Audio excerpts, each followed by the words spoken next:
Fashion is all about the here and now. What's a must-have one year can look extremely dated the next.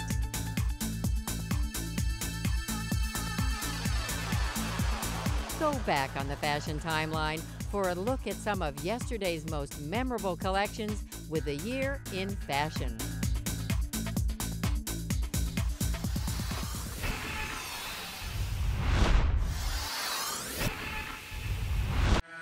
In this edition of the Year in Fashion, it's a world tour that pushed the envelope and captivated the industry. All of Paris is emotional as Marc Jacobs bids adieu to the house of Louis Vuitton. It's always emotional to me, and it's emotional to all of us because we put our heart and soul into it. You know, that's why we do it. We love fashion. Rick Owens surprises his audience with a provocative presentation. You saw the audience's faces and people were just, what is this? It's totally astonishing. In London, an exhibition celebrates the personal style of the late fashion visionary Isabella Blow. In Milan, political murals inspire women's strength at Prada. Bright, vibrant, strong. And to see those wonderful painted faces, you should have felt the energy in the room. Celebrities take to the red carpet for the Met Gala honoring Charles James. What inspired this outfit? Mr. James inspired it. Donna Karan celebrates her 30th anniversary in New York. It's exciting that it's been 30 years. It doesn't seem like that. See why legendary shoe designer Manolo Blahnik is a step above the rest. Designer Jeremy Scott is really loving it as he makes his debut at the helm of Moschino. At Chanel, Karl Lagerfeld stocks his shelves with Double C branded goods. Why don't we do a real supermarket? I couldn't even believe it. The excitement builds as the 2014 CFDA Fashion Awards recognize the best in the industry. It's kind of a time where we all collaborate together and celebrate a year of fashion.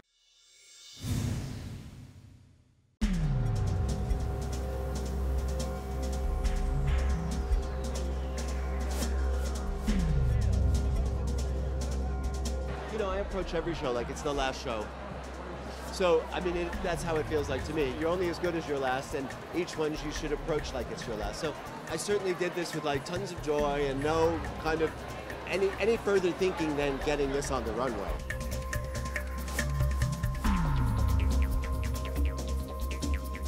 Vuitton, what an extravaganza. As Marc's last collection at Louis Vuitton, Marc Jacobs gave us a Victorian farewell with a black on black set and really touching on many of the sets from past shows.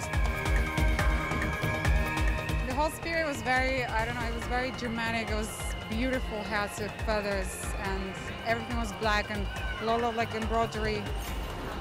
I don't know, I felt very honored to be a part of the show. Actually, I saw everything because I was sitting on the carousel, so I saw every outfit. It was incredible. I mean, to be honest, Louis Vuitton was completely emotional. You could see a lot of editors getting emotional about it because it was just such a beautiful show and a really fitting ending, I think, to like Marc's time at Louis Vuitton. It was glamorous, it was beautiful, it was dark, it was sensual, but at the same time it was utterly luxurious. So it was definitely a fashion moment.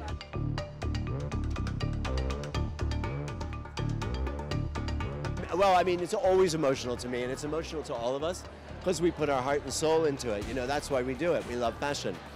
But I didn't feel it was the most emotional one. I mean, I felt it was one of the most dramatic in terms of the clothing, I think, because the clothing was actually things I think people would love to wear and would wear, will wear, and they were black, and so there's kind of that thing that you can perceive of either as glamour or as a kind of darkness or whatever, but that's all perception. We were actually looking at like Esther Williams and synchronated swimming, and we were going to do the whole show in white, but then we had done the carousel in white, and we thought, no, we really like dark. And we thought of like all these characters of Paris and these muses of Paris, and then I just thought it would be so much chicer and so much more real, and people would really desire it and want it if it were in a color that most people I know who wear fashion wear.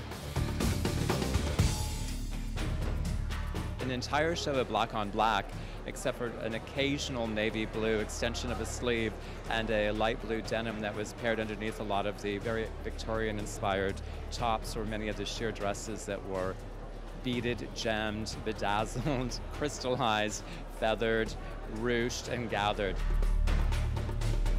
It was creatively just over the top, and the ability to take every adornment imaginable and bring it into beautiful embellishment. The satin ruffles, the plissé of the interesting fabrics, very intricate, and playing off a lot of the Victorian ideas that we saw from his show in New York City, but giving it that Vuitton opulence.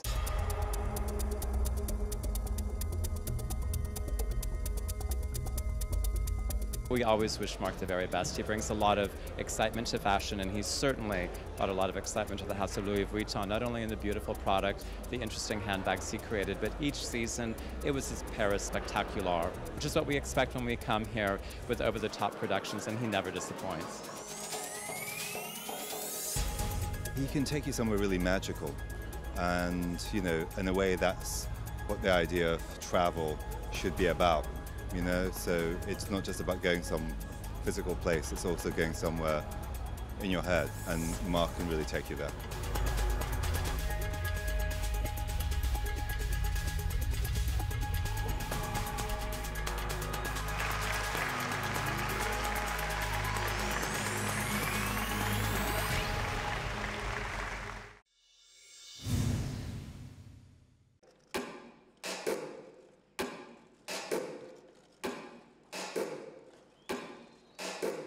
The Rick Owens show certainly stood out. I mean, it was a really powerful use of non-models.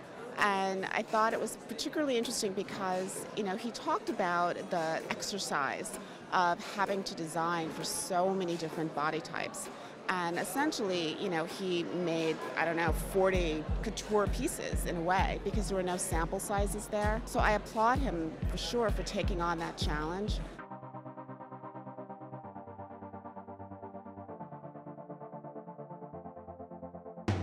Rick Owens was one of the best shows I've ever seen in umpteen years going to fashion shows. It was so thrilling when all of the girls from those sororities came out doing the stepping, and then you saw the audience's faces and people were just, what is this? It's totally astonishing. It was fantastic. Well, it was a fantastic spectacle, one of the feel-good moments of the season, if not fashion ever. You know, he rivals Marc Jacobs, I would say, for creating a fashion extravaganza, and this season, I think it made everybody feel uplifted and positive and like girl power.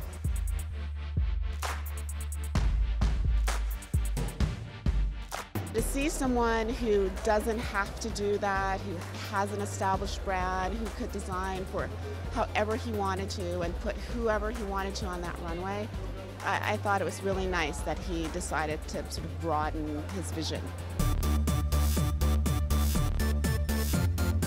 Rick Owens was the highlight of the week. I mean, it was so much fun. The casting was incredible. It's been very amusing having overly svelte fashion friends of mine saying, but how am I going to look in those clothes? Like, welcome to the rest of humanity. No, I thought the clothes were great, and it was really interesting seeing them on body types that we don't usually associate with the Paris runway. And it had so much energy. It was truly fun. Rick Owens was a show that really put a smile on everyone's face, and that, you know, gave us a break from just seeing clothes on the runway. I think it's very smart of Rick to do something that sort of sets a mood rather than just show clothes. It's challenging because once you have that sort of individual presence on the runway, I do think that it's competitive with your clothing. And with these girls on the runway, I mean, I do think that his clothes to some degree took, you know, sort of played the chorus, and they were the stars. But that said, I don't think that the clothes always have to be the main event when they contribute so much to the sort of overall sense of the woman who's on the stage.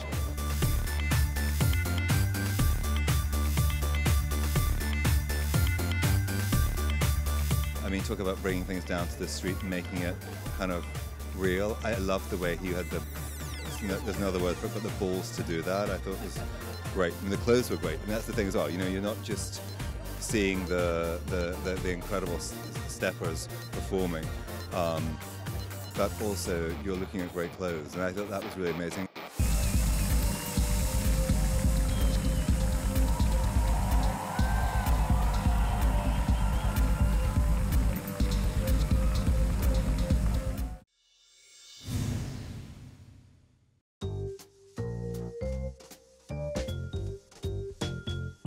Gifted stylist, visionary fashion editor, and a fervent patron of emerging talent, Isabella Blow was a fixture in the fashion industry and would become both a champion and muse of designers like Alexander McQueen and Philip Treacy. Following her tragic death in 2007, fellow fashion collector Daphne Guinness purchased her friend Izzy's extraordinary wardrobe. London Somerset House opened Isabella Blow, Fashion Galore, an extensive showcase of the late fashion arbiter's eccentric style, expertly curated by Alistair O'Neill and Shona Marshall.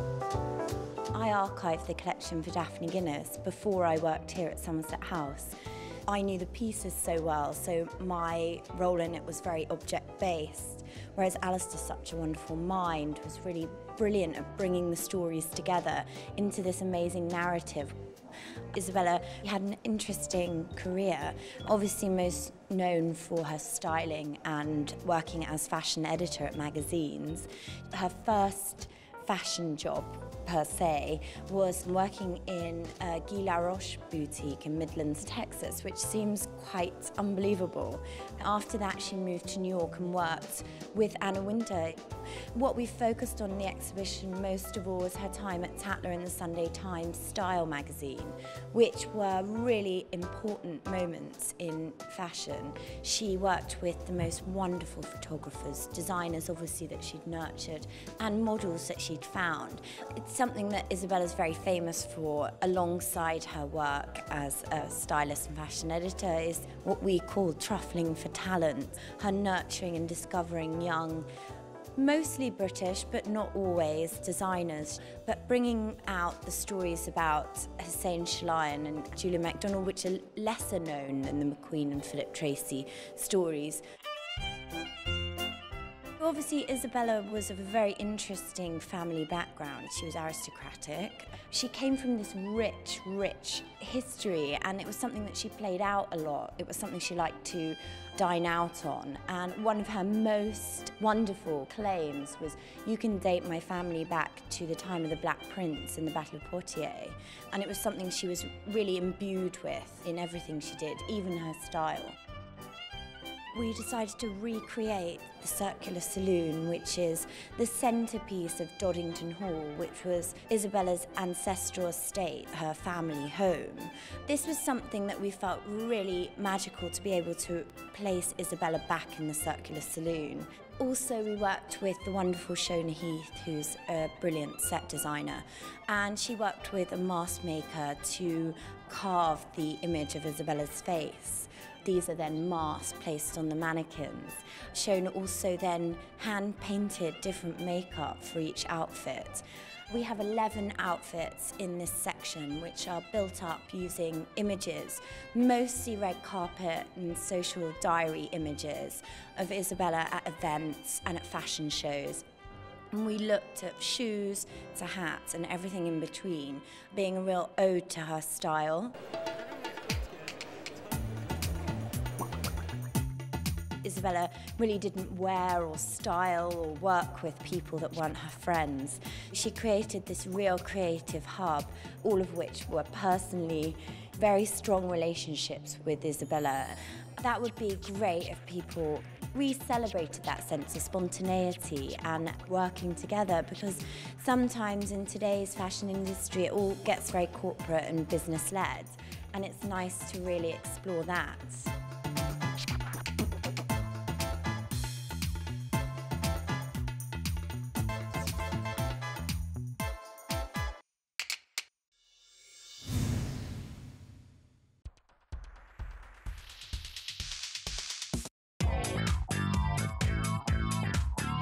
I mean, what I love about Prada is when we go to that showroom, you never know what world she's going to immerse us in. It's always like a fabulous creative journey. So you get there, the anticipation's really heightened, and then the collection comes out and it's like no other.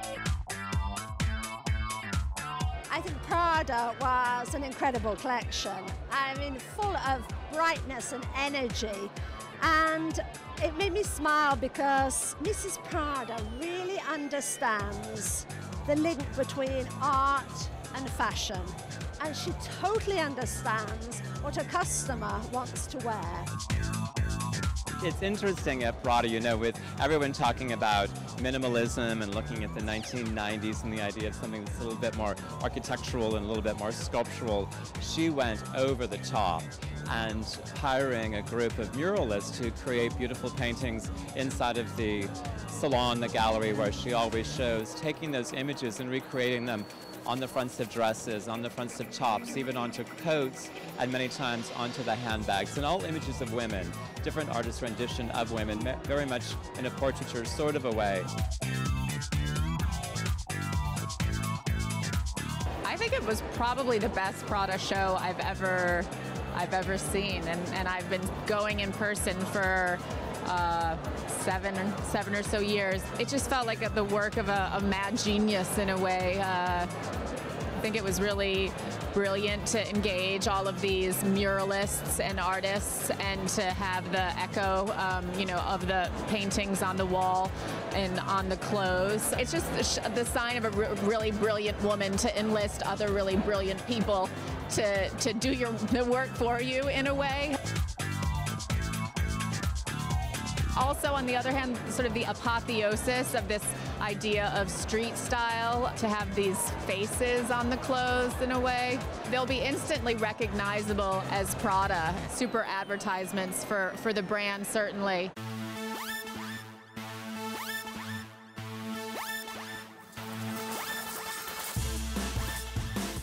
I mean, what I loved about it was the sort of very heavy, encrusted, almost boulder-sized jewels that sort of swept around the bodies.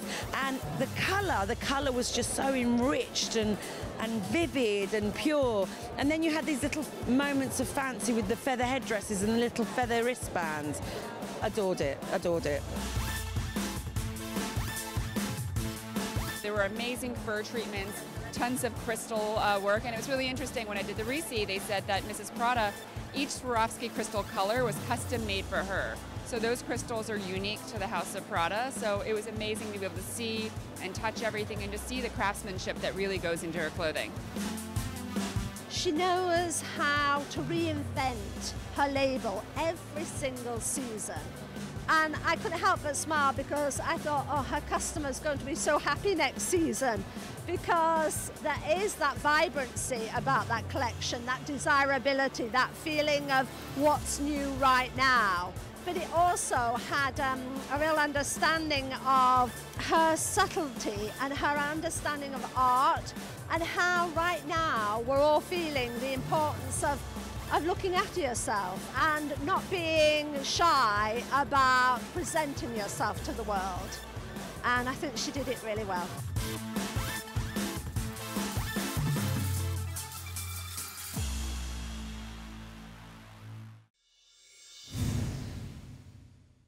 It's become the most glamorous night in fashion, the Met Gala, the annual fundraising event for the benefit of the Metropolitan Museum of Art's Costume Institute, which draws the world's top designers, models, and celebrities, all wearing some of the most exciting fashion on earth. What inspired this outfit? Mr. James inspired it. I wanted Mr. De Lorenzo to build a dress.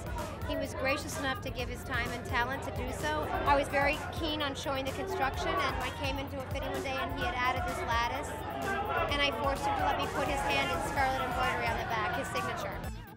Oh, it's Donna Karan atelier, and I feel fabulous. It's very exciting to be here. I'm a New York girl, and to be here in this fabulous gown is terrific. It's a sort of collaborative effort between Tommy Hilfiger and myself.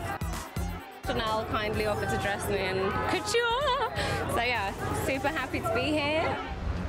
Vogue's Anna Wintour has overseen both the benefit committee and the guest list of the gala since 1995, helping to raise over $125 million for the museum. And in 2014, the Costume Institute dedicated the newly refurbished Costume Center in her honor. On hand to cut the ribbon, christening the Anna Wintour Costume Center, was First Lady Michelle Obama.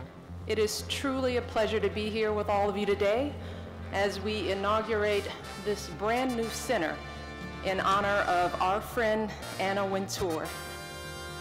It is my pleasure to help cut this ribbon.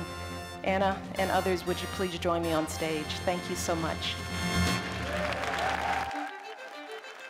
We've been the beneficiaries of Anna Wintour's benefaction for so long, almost 16 years.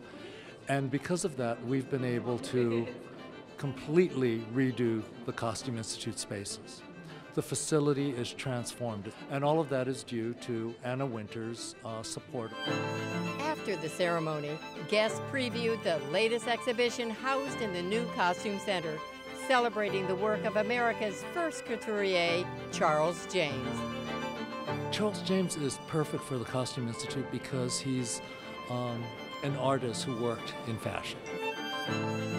Many of James's most interesting things, something like the down jacket, but being, a provocateur, the down jacket is made for evening in white satin, or the wrap dress, and here he's a great merchant. He describes it as the taxi dress so that a woman can undress in the back of a cab. I mean, that's pretty compelling for a woman looking for a dress, even though she would never do it. Saying a wrap dress, that's one thing, but a dress that just falls off of you in a cab, that's pretty exciting. For the first time, we're working with architects to help us develop the installation. And we didn't realize how difficult it was for people to understand what James did until we tried to explain it to them, and we realized words just really couldn't do it. And the digital media and the animations have all come from Diller Scofidio. They think as architects, and so they would take our words, we would draw patterns for them, and they would develop these animations, which I think are so compelling in how they simplify the language of a very complex approach to fashion. Charles James was an incredible genius, and this show is fantastic. What's really impressive about it is that it gives you such a good sense of how he actually constructed the clothes. I think this is one of the best uses of technology to reveal an artist's work that I've ever seen in an exhibition. So it's really thrilling. I'm very struck by the astonishing beauty of the clothes. And then, of course, there's this extraordinary kind of video screen moment that, in a way, kind of takes the dresses apart and shows you these fabulous abstract geometric shapes that then become these very, very plastic three-dimensional forms. It's very, very beautiful. Well, the exhibition is amazing. It made you realize how absolutely ahead of his time he was, and just the tulip dress, you could wear it tonight and still look absolutely modern and beautiful. He was somebody who only cared about the perfection of what he was designing. And so that automatically pulls you out of a commercial system. Ironically, that makes him perfect for us, because as a costume collection situated in the context of an art museum, it's helpful to have design that is so singular and understandable, I think, even to the general public, as an expression that's different than most commercial expressions.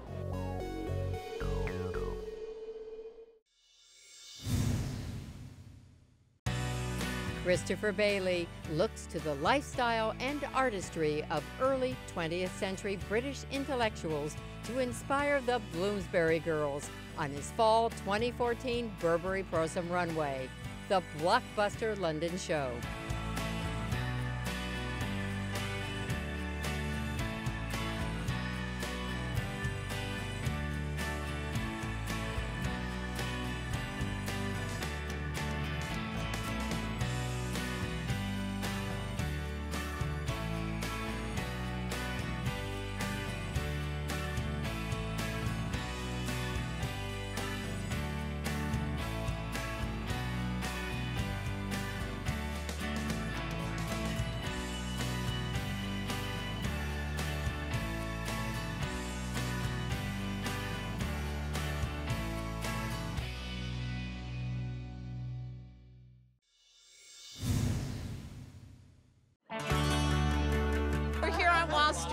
It's the 30th anniversary of Donna Karan.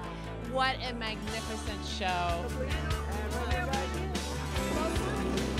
come to celebrate her, and yeah, we're friends and we're fans.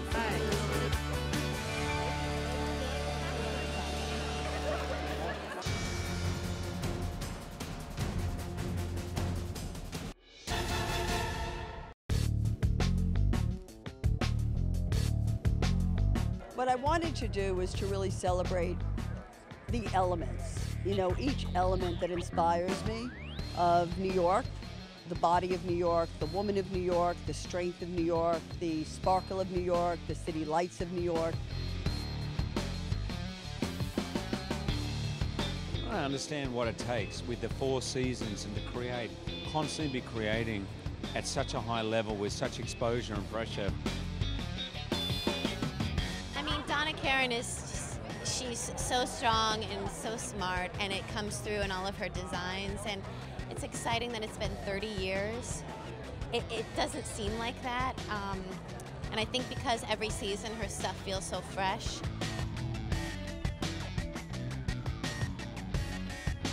Steven Spielberg created a 4D film that was screened here as the show was going on, which was magnificent. When I saw Steven's thing, it was such a reflection of how I feel inside, the movement of the body, allowing the body to move, that it's not clothes that constrain you, you know, but clothes that allow you to move.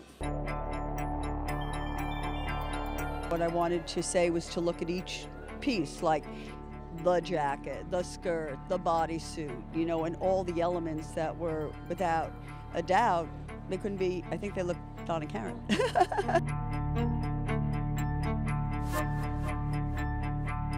I love tailoring. I love working with artists. Having come from India, I love working with the beading, you know, and I love how we were able to capture what I believe were the streets of New York. You know, so it was sort of like that it wasn't really Donna Karan, but it was more about New York, and it was a reflection of New York.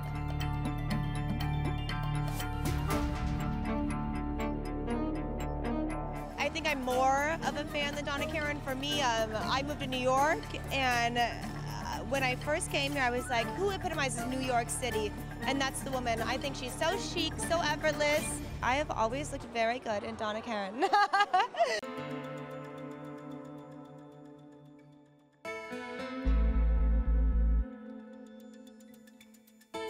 I felt that it was very emotional for Donna, but also just dripping with glamour and sexiness with this great edge. I loved all the sheer skirts and dresses and the embellished pieces. I love how she tucked her big jackets and belted them over a beautiful evening dress. She really showed evening wear in a way that the young downtown girl would wear it.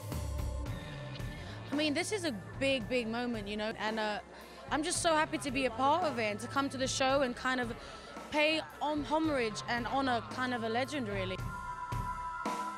Oh my God, it's really actually over 40. You know, it's like I keep hearing 30, I go, 30 is nothing. It's the real number that I really am flipped by. Since I've been designing since, that's another story. I am a designer who, if I didn't do this, it's like drinking, you know, juice. It's green juice, a bodysuit, and yoga. It's all the same thing to me. I wouldn't know what to do if I didn't. You know, I'm a designer.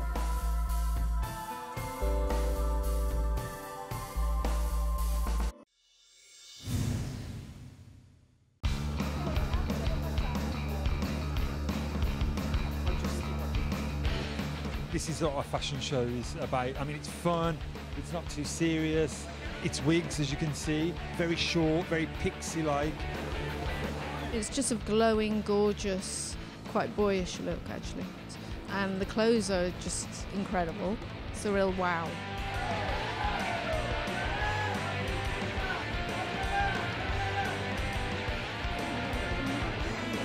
I think he embodies all of my humor in his clothes. I love him. I've always loved him.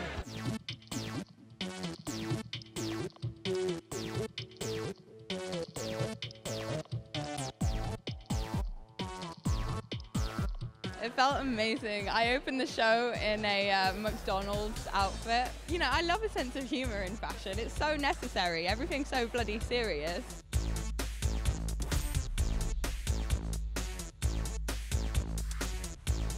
I played with the idea of fast fashion literally by mixing McDonald's and these tailleurs, taking the M from Moschino and McDonald's, but twisting it into a heart, which is an icon of the Moschino brand.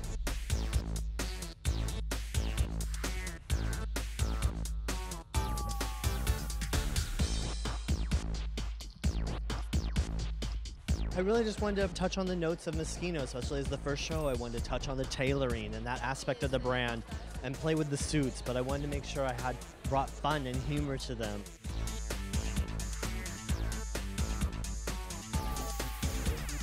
I wanted to play with the element of streetwear and hip-hop, which was such a big deal in the 90s with Moschino being name-checked by Biggie Smalls and Lil' Kim and all the rap set, and I kind of wanted to play with that. The denim, the puffer jackets, the gold leather.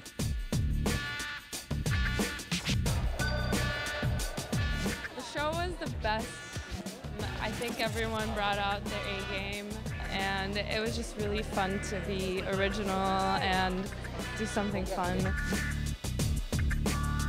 I wore a gold leather jacket and then a Hershey's printed puffer vinyl skirt and a lot of chains and a lot of accessories, which is always good.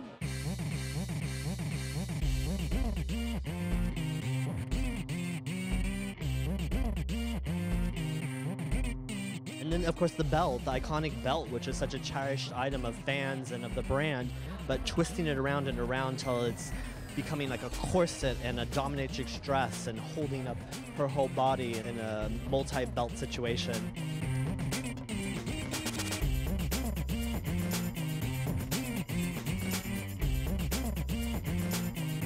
I think it was fantastic, hilarious. It was an evolution of Franco Moschino language in modernity and contemporaneity, because Jeremy is now. Is now.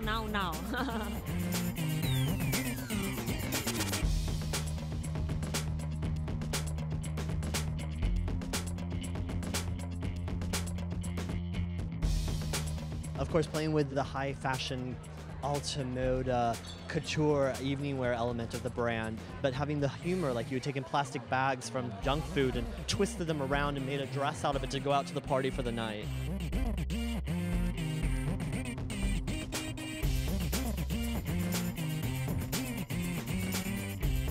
I'm just really so happy to share it with everyone. I feel really blessed to have this opportunity. I'm just happy to see people's reaction is that they're happy, because I really wanted to just put joy into the world.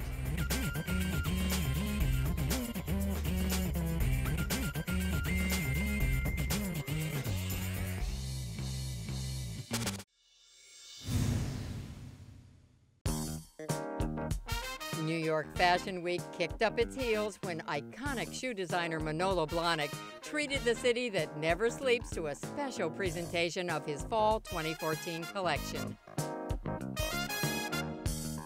I'm going to do it in New York this year, maybe in Milan next year, and maybe back again to New York the next, because I want to show people what is behind what I'm thinking. This is what I was thinking, Victorian nonsense, or I was thinking about Tissot paintings, or I don't know what I was doing.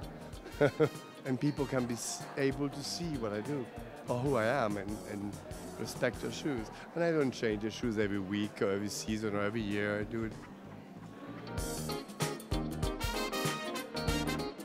Manolo Blahnik, I mean, kind of, when you talk about, you know, the ultimate in women's heels, I mean, I think it's him. I mean, like, he kind of is the man. I mean, he's like the god of it all. I mean, you can ask Sarah Jessica Parker, you can ask Carrie Bradshaw. I mean, like, you know, this is the person that sort of becomes synonymous with, like, chic and sexy and glamorous and all these things.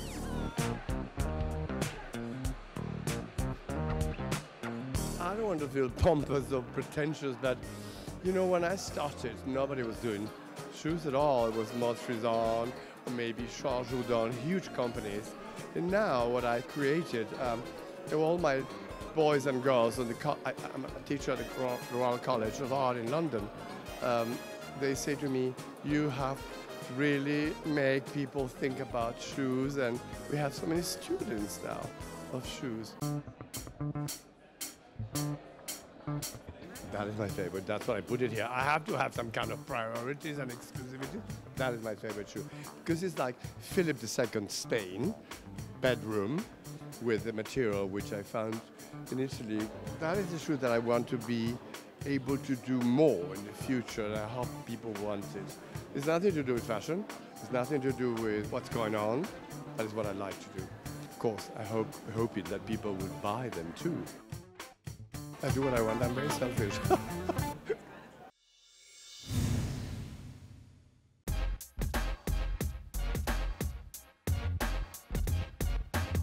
How can you not have a smile on your face when Karl Lagerfeld creates a grocery store of monumental proportion in the Grand Palais? The products alone, with individual labeling that line the aisles of fresh produce, the sausages, the cheeses, the sodas, even the Dallas ketchup.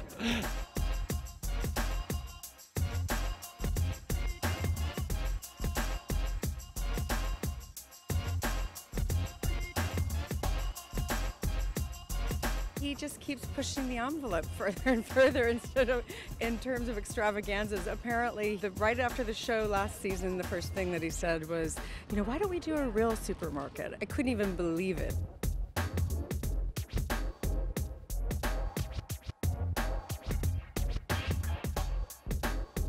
You know, in a season when we're seeing a lot of gray and black and navy and very sober and at times somber color on the runway, Karl went the opposite direction, which is very Karl, because he does exactly what he wants to do, as he should as a dreamer, and went to bold, brilliant colors that just really brought the entire Grand Palais to life.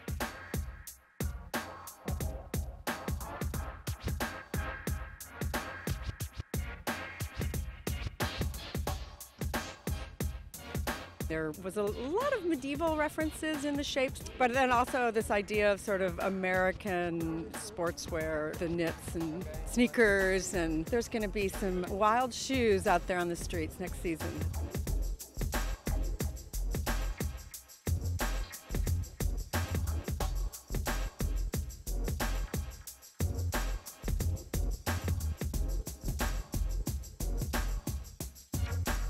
There were a lot of leggings that were shown, so maybe people will trade in their yoga pants when they go to the market for Chanel leggings.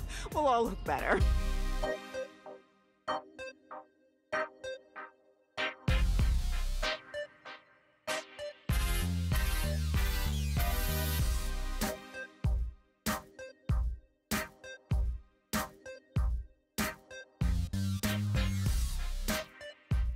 The most fun of all, the handheld grocery carts that were wrapped in Chanel leathers and chains. There's going to be a must-have on every fashionista's list, and a Chanel handbag that was shrunk wrapped like a piece of meat brought a real smile to my face.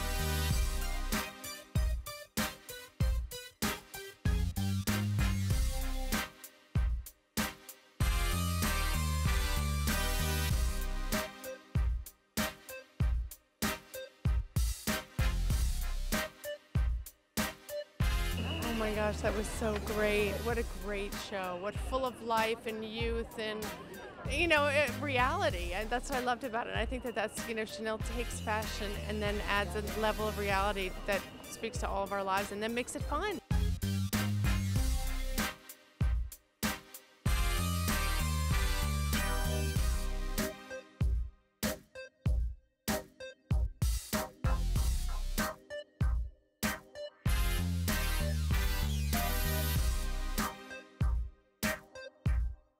I think it's a genius.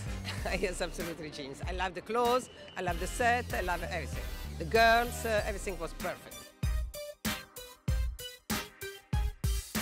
Such a good comment on the way we live and the shopping habits and this kind of consumeristic approach. I love it. I think it was like the counterpart to the refuse of consumerism that somebody like Rei Kawakubo wanted to put on the runways. She fights the system, and Mr. Lagerfeld, as he said, I am the system.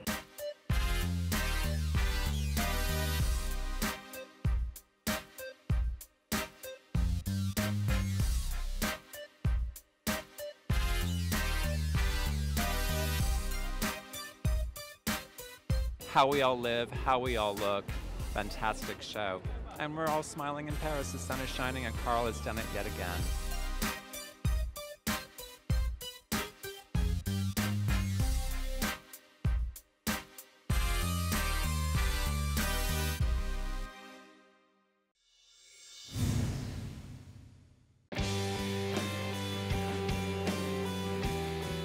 Ralph Lauren Collection Fall 2014 show, the iconic designer treated his guests to the launch of his new Polo line for women. The brand's signatures of Navajo, boho, and sportif were clearly present. At the other end of the Ralph Lauren spectrum, the collection embodied flawless refinement from start to finish.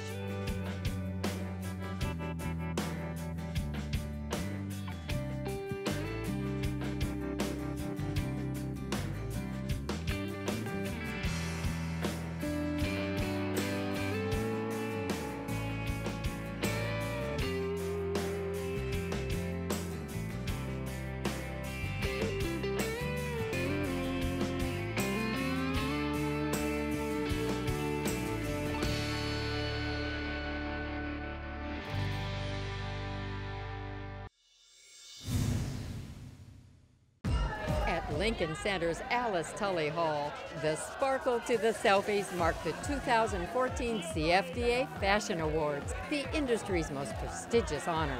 The event was a glittering crossroads of celebrity and design talent.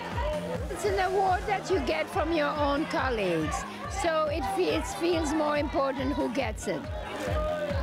Fashion to me, oh my God, it's my everything. I can't even sleep at night because I'm shopping or wondering what I'm going to wear tomorrow, and yeah, I have dreams about it. I'm wearing Hoffman & Franco, and it was between two dresses. I gave them a choice. I said, do you want Jennifer Hudson or J. Hud? This was the Jennifer Hudson classic gown. So that's how we decided.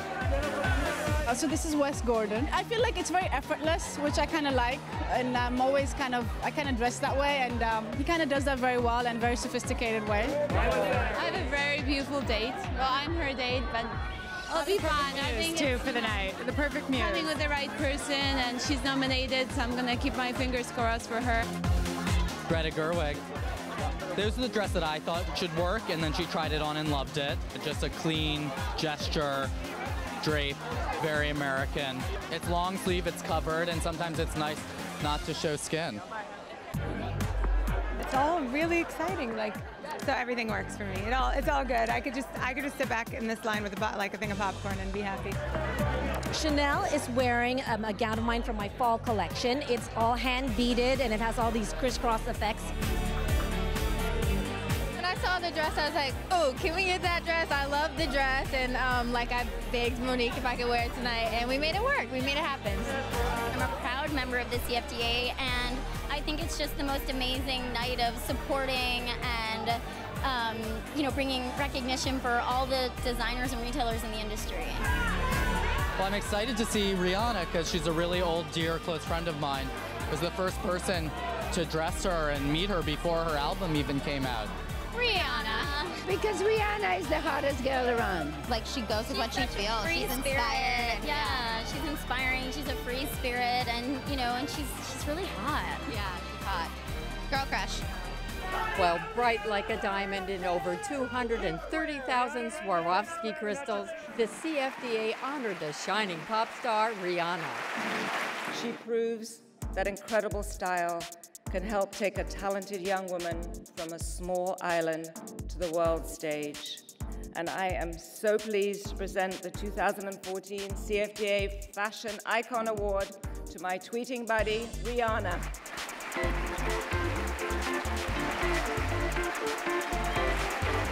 I grew up in a really small island, and I didn't have a lot of access to fashion. But as far as I could remember, fashion has always been my defense mechanism. Even as a child, I remember thinking, she could beat me, but she cannot beat my outfit.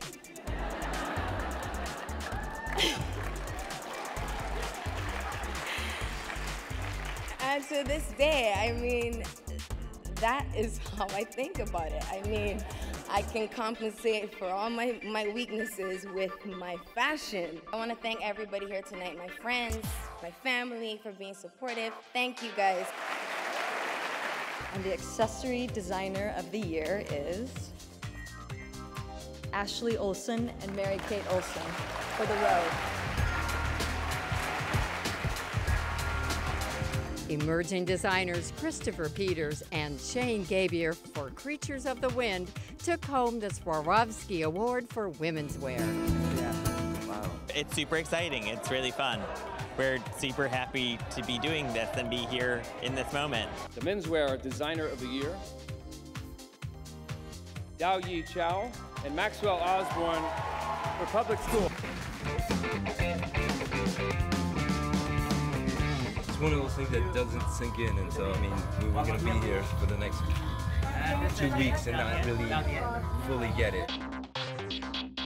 It is an honor to be here tonight to celebrate the work of such exceptional designers. The women's wear designer of the year is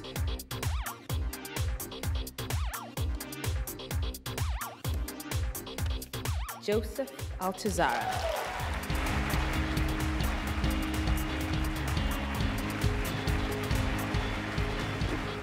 I have so many people to thank, so many people in this room. The CFDA is a really big force in the fashion community and a force in sort of the, as an advocate of the younger generation, which I very much benefited from, and I'm very thankful to them for it.